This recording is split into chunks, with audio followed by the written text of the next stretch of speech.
Pages, it's J&G again. We're going to read Grandma Drove the Garbage Truck, written by Katie Clark, illustrated by Amy Hamilton.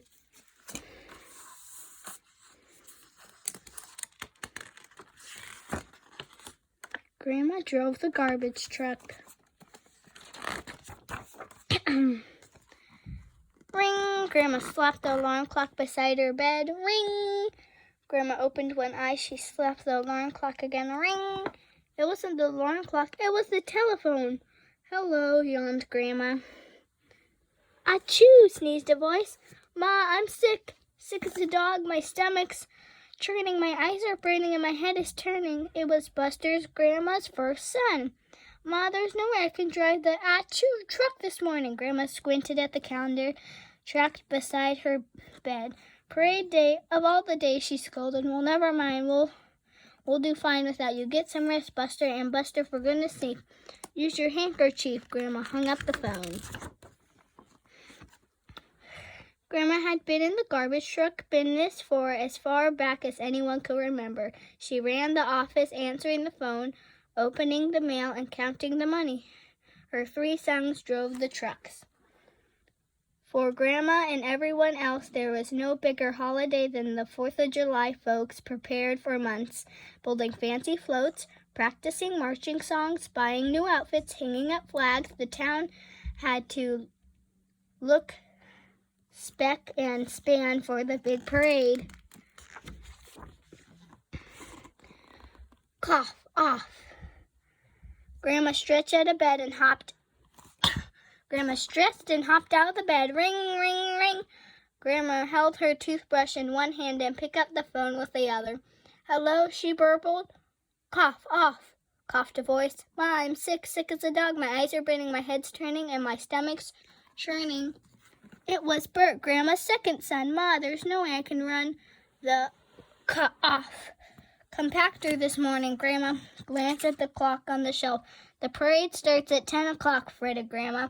Well, never mind. We can manage without you. Get some rest, Bert. And Bert, for goodness sake, cover your mouth when you cough. Grandma hung up the phone.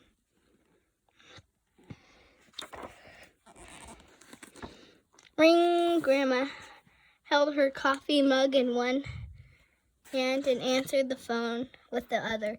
Hello, sputtered Grandma. Bring. Hello? Bring. It wasn't the telephone, it was the doorbell.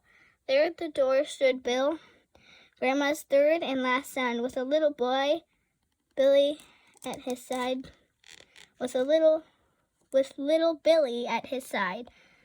Bill didn't have to say a word. Grandma could tell he was turning. His head was turning, his stomach was churning, and his eyes were burning. Bill was sick, sick as a dog. There was no way he could drive a truck, much less run the compactor. Shameful, just shameful, making folks parade past garbage truck on the 4th of July, muttered Grandma. Well, never mind. Come in, Bill. And Bill, for goodness sake, sit down in my comfy chair.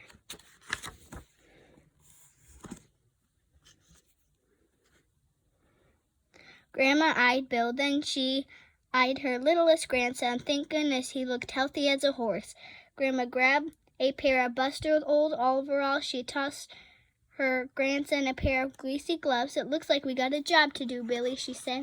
A big job. Grandma clapped on Bert's best baseball hat and shoved her feet, slippers, and all into Bill's work boots.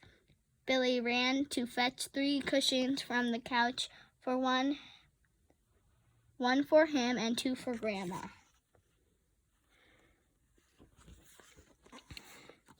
Grandma gave Billy a boost. Then Billy gave Grandma a hand. Grandma peered through the steering wheel. I sure hope I can drive this big old clunker, Grandma hollered as she reviewed the engine and released the brake. The garbage truck zoomed down the driveway. The mailbox, screamed Billy. But Grandma didn't hear. She was too busy looking to the left.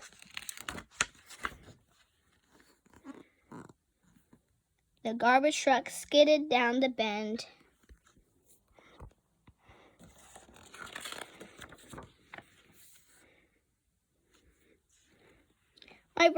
my roses, sounded Rhodey Hardy, but Grandma didn't hear. She was too busy hauling the trash cans.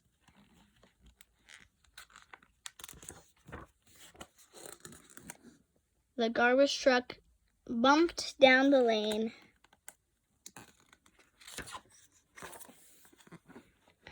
My clothesline, shrieked Edna Fillmore, but Grandma didn't hear. She was too busy working the compactor.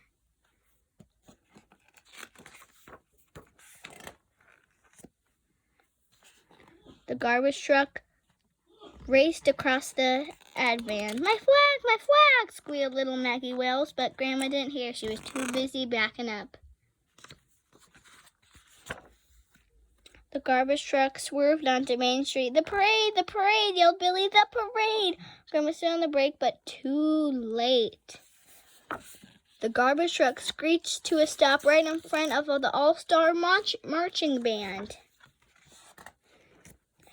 Grandma adjusted her glasses and tipped her cap. Banners, flags, and hats waved back. Grandma tapped on the horn. Flute, trumpets, and trombones tooted in encore. Grandma thumped Billy on the back. I guess I can drive this big old clunker any day, she chuckled. 3 cheers for Grandma, shouted Billy. Then he scrambled up to the front fender of the garbage truck. He proudly nestled the blue ribbon for most creative float in a wreath of Hardy's best roses. What a perfect day for a parade.